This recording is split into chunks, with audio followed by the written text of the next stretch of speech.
Paarawan ko siya para kumuha ng energy from the sun. Ako ay maghuhugas ng mga cucumbers. Hugasan ko maigi bago hiwain. Yung isa, hindi ko nababalatan. Hihiwain ko na lang kasi mas gusto ko yung merong balat. At saka mas masustansya kung merong balat. Pero ayaw kasi na ng ganun, kaya yung isa is babalatan ko para sa kanila. Hiwain ko na itlalagay ko sa mga lagayan para ready to eat na anytime.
Ayan, tapos na. Pwede ko na siyang itago sa fridge.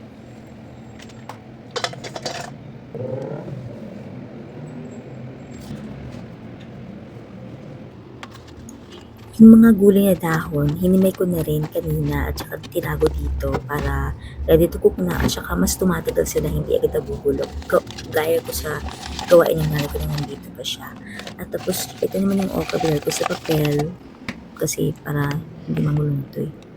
Tara, kain tayo ng cucumber sausaw sa bagoong.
Nakalimutan ko to.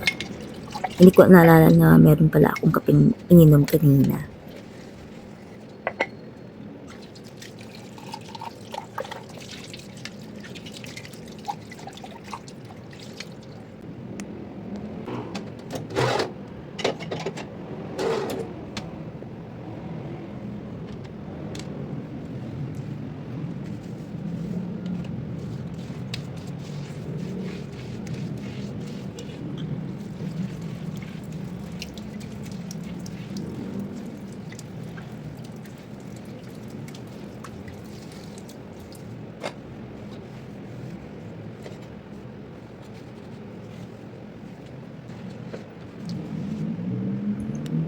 Okay, everything's finished. Time to go back to work na.